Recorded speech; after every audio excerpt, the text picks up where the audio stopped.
उस साल की सर्दी गांव में रहने वाले किसी भी व्यक्ति की याद से ज्यादा सख्त थी।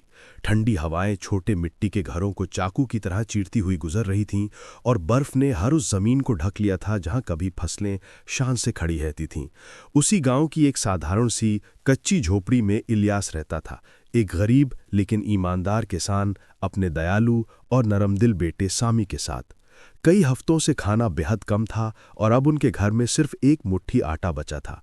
इलियास ने मिट्टी के छोटे बर्तन की ओर देखा, गहरी सांस ली और कहा, बेटा इससे थोड़ी सी रोटी बना लो। हो सकता है यह हमारा आखिरी भोजन हो, पर रोजी देने वाला तो भगवान ही है। जैसे ही सामी ने आटा गूंदना शुरू किया, दरवाजे पर हल्की सी दस्तक हुई। उसने दरवाज़ा खोला तो बाहर एक थका हुआ मुसाफिर खड़ा था।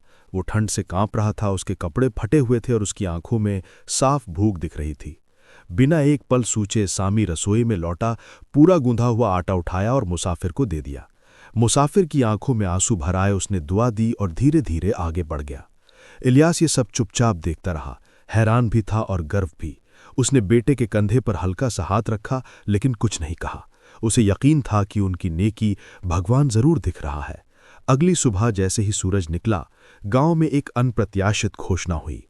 अमीर जमींदार ने तय किया था कि वो हर गरीब किसान को मुफ्त में अनाज और बीज बांटेगा, ताकि वे कठोर सर्दी से उबर सकें और आने वाले मौसम की तैयारी कर सकें।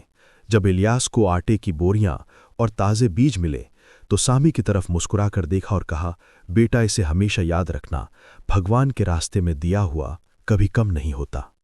सामी ने तभी समझा कि छोटी सी दयालुता भी अपने साथ बड़े चमत्कार लेकर आती है। उस साल की सर्दी गांव में रहने वाले किसी भी व्यक्ति की याद से ज्यादा सख्त थी। ठंडी हवाएं छोटे मिट्टी के घरों को चाकू की तरह चीरती हुई गुजर रही थीं और बर्फ ने हर उस जमीन को ढक लिया था जहां कभी फसलें शान से खड़ी रहती थीं। उसी गांव की एक साधारण सी कच्ची झोपड़ी में इलियास रहता था, एक गरीब लेकिन ईमानदार किसान अपने दयालु और नरमदिल बेटे सामी के साथ। कई